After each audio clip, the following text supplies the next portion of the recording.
Alors, correction de la faille sur le prétérit. Donc, elle est un petit peu modifiée par rapport à ce que vous avez vous, mais bon, c'est la même chose. Donc, dans le dialogue ci-dessus, souligne tous les groupes verbaux en rouge et souligne en vert le marqueur de temps, le mot qui permet de savoir de quand on parle. Alors, moi, je vais pas souligner, je vais surligner, puisque je peux pas souligner de couleurs différentes.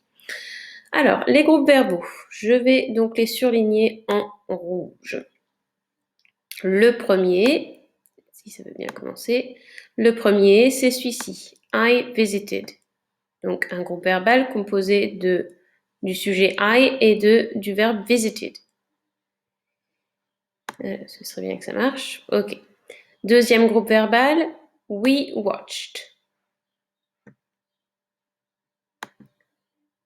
Troisième groupe verbal, we had. Voilà, à chaque fois, c'est sujet et verbe. Dans la deuxième réplique, premier groupe verbal, I didn't watch.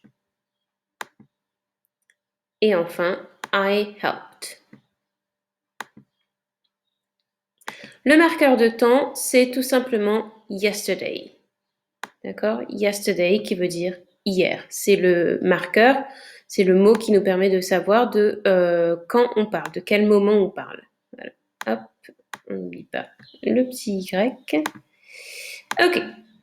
Donc, on complète le texte. Le dialogue ci-dessus fait référence à des événements passés.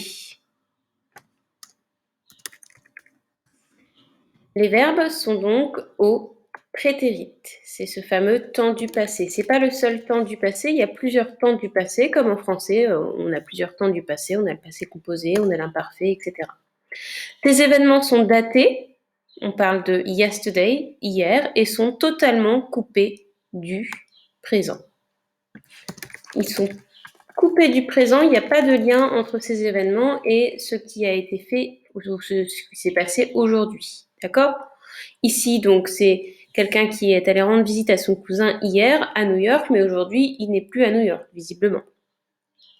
À la forme affirmative, pour les verbes réguliers, comme dans la première phrase, on ajoute ED au verbe à toutes les personnes.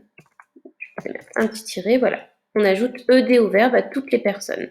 Vous avez I visited, mais vous avez we watched, c'est déjà deux personnes différentes, et we had, dont on va parler tout à l'heure.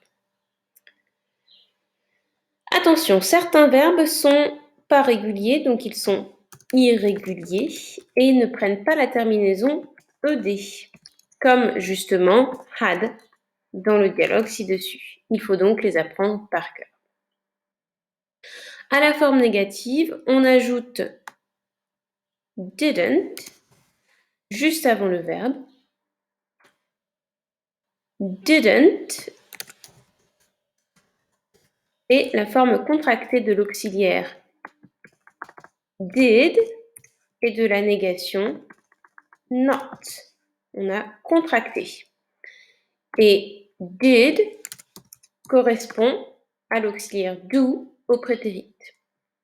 L'auxiliaire do dont on se sert pour faire des négations au présent. Par exemple, je ne danse pas, I don't dance. Si je mets cette phrase au prétérit, ça donne I didn't dance. Alors, si on récapitule, pour le prétérit à la forme affirmative, quand on a un verbe irrégulier, il suffit de prendre le sujet plus le verbe plus ED.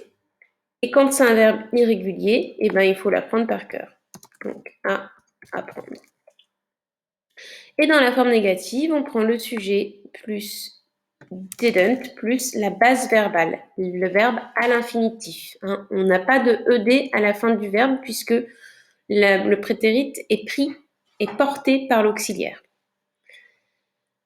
On écoute à nouveau le dialogue, donc ça vous l'avez fait, et on complète le tableau ci-dessous. Et ben, j'ai pas le temps de le faire parce que j'ai plus de temps pour ma vidéo. Donc, vous l'aurez dans la correction. Je vais vous mettre la correction PDF dans l'espace de classe et on en reparle en classe. Bye bye!